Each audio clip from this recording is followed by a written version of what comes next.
Selamat pagi, Ci Cecil. Ini saya buat video an, eh, apa namanya analisa oil ya. Saya coba ini sebetulnya buat temennya Ci Cecil yang kemarin punya floating 30 lot ya. Oke, di depan saya sudah ada chart eh, bar chart polos saja, tidak memakai apa-apa. Dan ini adalah kita belajar dengan sangat sederhana, di mana eh, market memang complicated, tapi kita jangan sebut terbawa complicated untuk membuat satu analisa. Kita membuat dulu yang namanya boleh dibilang skenario market.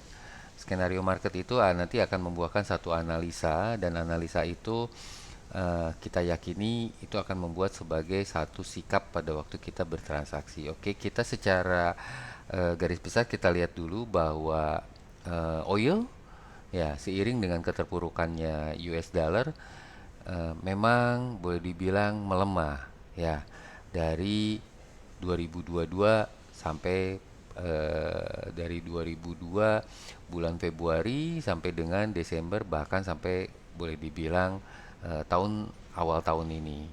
Oke. Eh, ini bukan berarti kepentingannya oil atau minyak di dunia itu sudah tidak ada lagi demand-nya. Demand itu akan semakin tinggi seiring dengan supply energi atau supply dari keberadaan oil tadi semakin sedikit gitu. Tetapi kita lebih melihat kenapa oil itu bukan melihat kepentingannya, tetapi melihat dari minyak itu ditransaksikan pakai apa sih? Minyak itu diperjualbelikan memakai apa sih? Gitu. Crude oil itu kan diperdagangkan per barrelnya memakai US dollar.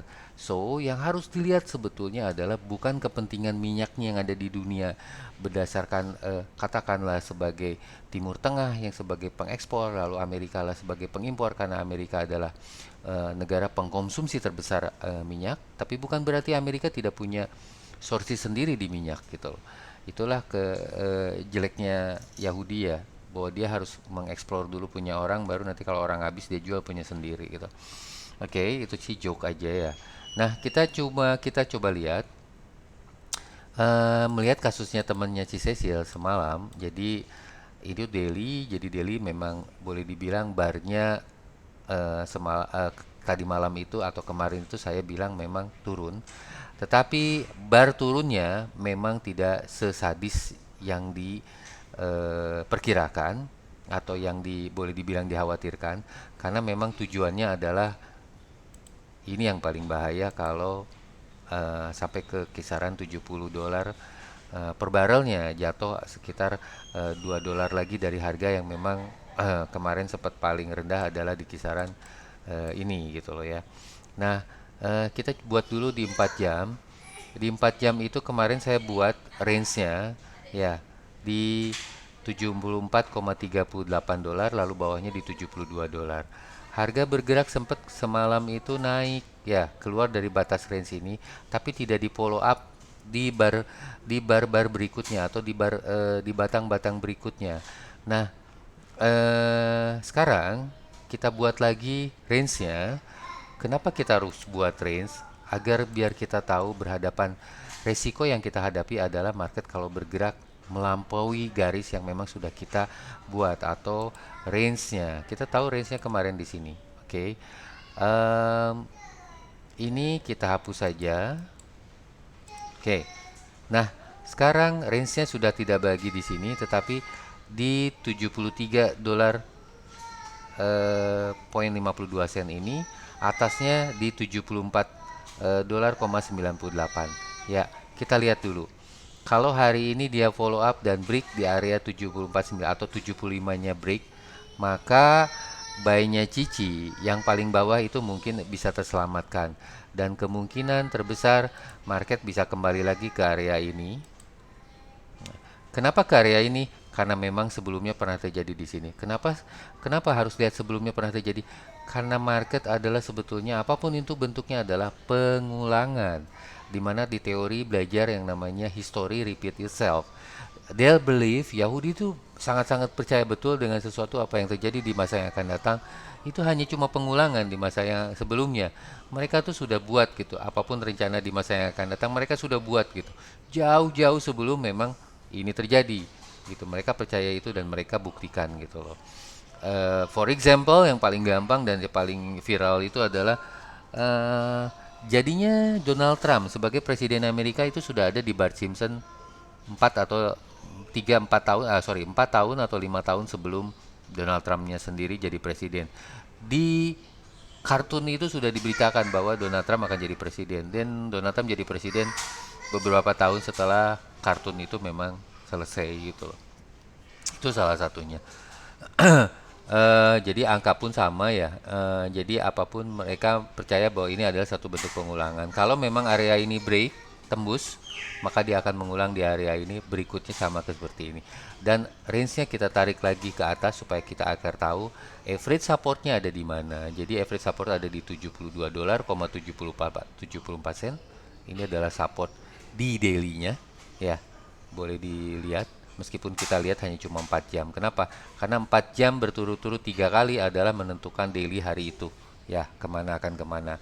Jadi 4 jam bisa menentukan betul bahwa daily akan berubah. Oke, emasnya memang cukup mengkhawatirkan karena tadi malam ada 1824 ya. Jadi Cici harus berani untuk cut loss meskipun memang sudah pernah berjaya katanya ya, cuan 10M dari tahun lalu, tapi saya sarankan memang harus well manage itu equity meskipun equity-nya banyak. Alangkah lebih baik tidak melakukan averaging dengan selisih beberapa poin saja. Averaging itu memang harus ada aturannya, mohon maaf. Kita harus lihat minimal dengan ya itu tadi. Kita tahu kapan lagi me-average adalah kalau memang kita lihat range-nya pecah. Kenapa kita harus belajar range? Karena itulah petunjuk terbaik, petunjuk paling benar gitu loh. Di luar dari apapun itu. Kenapa kalau range itu umpama seperti halnya satu kisaran atau satu pasaran yang memang akan berubah selalu gitu. Karena memang kita harus tahu pasarannya sekarang ada di mana biar kita tahu resiko yang dihadapi di pasaran tersebut berapa atau range tersebut berapa. Nah, jadi kalau memang ini dia ternyata hari ini memang terjadi pelemahan karena memang trennya turun, ya kita akan tahu dia akan balik lagi ke yang semalam itu kita, yang kemarin kita buat Ci. Ya, kan saya udah bikin range-nya sama Ci Cecil ya waktu itu saya kirimin. Oke. Tapi kalau memang tidak terjadi, ya dia akan coba tes. Nah, pattern ini atau pola pembentukan bar ini selalu selalu mencoba 3 kali. 1 2 3 kali. Kalau gagal ya dia akan balik lagi ke bawah. Saya selalu mencoba begitu. Saya berharap bahwa ini akan ada penguatan nilai oil, minyak dunia. Kenapa? Karena memang di awal tahun haruslah sesuatu itu bergerak dinamis, memberikan penguatan. Karena karena seperti itulah psikologi yang memang dia harus buat manusia pada awal tahun itu membuat satu booster atau satu motivasi.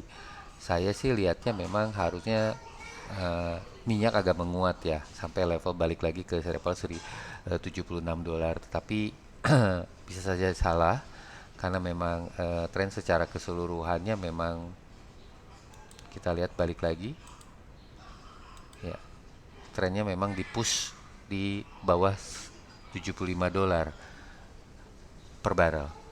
Uh, Semoga bermanfaat ya. Ini adalah rujukan, bukan 100% yang betul. Tetapi saya melihat market memang dari sisi pemahaman dan cara pandang berbeda. Dan Ci Cecil tahu itu. Kita sudah belajar banyak beberapa hari ini. Semoga bermanfaat. Tetap hati-hati tradingnya. Hati-hati di sini adalah berusaha memanage posisi demi posisi, lot demi lot, meskipun kita memang punya segudang itu yang namanya lot ya, tapi ada baiknya memang kita well manage, tahu cara betul menempatkan stop loss, tahu cara betul menempatkan kapan kita mau average lagi, kapan kita mau membuat size volumenya dengan banyak, disamankah nanti atau berlebih kurangkah nanti gitu loh. itu penting karena memang trading itu bukan masalah profit yang diciptakan secara kebetulan, tapi memang harus konsisten. Konsisten membuat satu manajemen risk dan konsisten juga membuat satu manajemen keuntungan. Terima kasih. Selamat siang, semoga bermanfaat.